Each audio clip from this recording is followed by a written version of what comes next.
өте жақсы көреміз, құрметтейміз. Мен ана тақырыбында біраз өлеңдер туып жазып едім. Соның бір шумағында былай деппін: Алланы алғаш болып танытқаным, ұлтымның уызына жарытқаным, анашым өзің ғана мәңгі бақи, алыста жақында бол жарық таңым деп. Анам бақилық болды, жылауына екі жылға кетіп баратыр былай қарағанда, бірақ алыста жақында болса да жарық таңым. Сыйынасың Алладан кейін, пайғамбардан кейін, өйткені өмірге әкелген.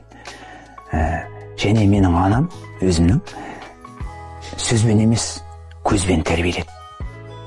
Сөзбен ұрсып, оның түсіндіріп емес, көзбен, әрекетпен, алақанымен, жылылығымен тәрбиеледі. Көп нәрсе алдым содан. Әкеп берген кітабы дейік. Анаға деген сағыныш, махаббат перзенттің бойынан өмір бойы кетпейді, жоғалмайды, ажырамайды.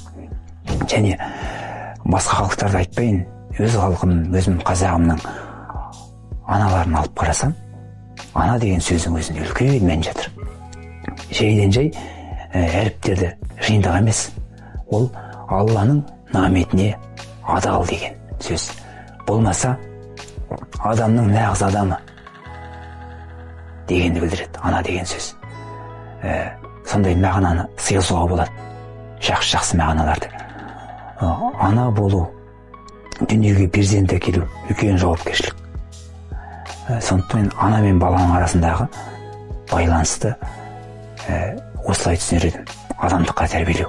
Ананың ыстық аял алақанынан татқан дәм, басынан сипағаны өмір кетпейді. Және қиямет қайымда анаммен кездесетінеме жаңағы қауыздың басында, оған да сенем. Пайғамбарымызбен, анамызбен.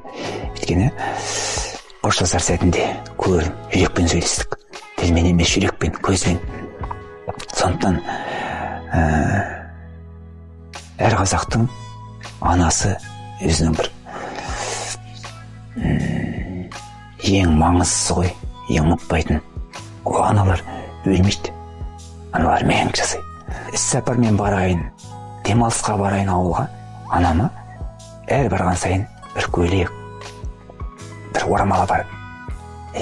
Ол артық етпейді, ондай бар ғой, толып жатыр. Бірақ бір зат болса да, шүрек болса да, бөз болса да, махаббатың пейіліңді кіршіксіз сезім, байланыс болады да. Анам ескейді, баламның қалдырған дүниесі деп. Мен бір көңілім толып кетем, иығына шаптым деп.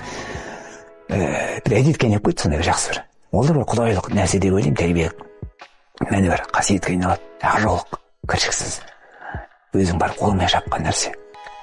Осындай нәрселерден өкінбеймін, ал бірақ борышын өтетім деп айта алмаймын. Ол кісі болмаса да, мен соны өтеу үстіндемін.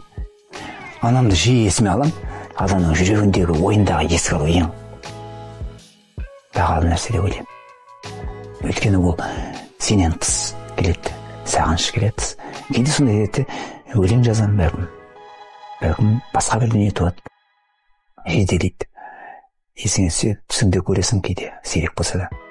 Сондықтан мен жиі есіме аламын деп ойлаймын. Бірақ одан қайғырып, мұңайып, сағынып, ондай бағытта емес, керісінше маған күш береді, күш береді, жетелейді. Солардың арман тілектерін орындағым келеді. Өйткені менің анам біз сияқты жоғары оқу орнын оқыған жоқ. Армандады, түсіп тұрды, бара алмады, тағдыр солай болды.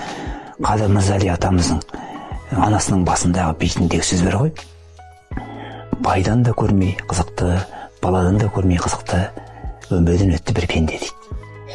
Бұл жалғыз Қадыр ақынның анасы емес, қазақтың бүкіл аналар солай ғой.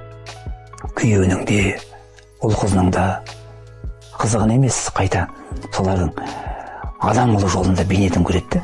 Оның бақыты сол, оның қызығы сол. Аналардың алдында мен басымды иемін.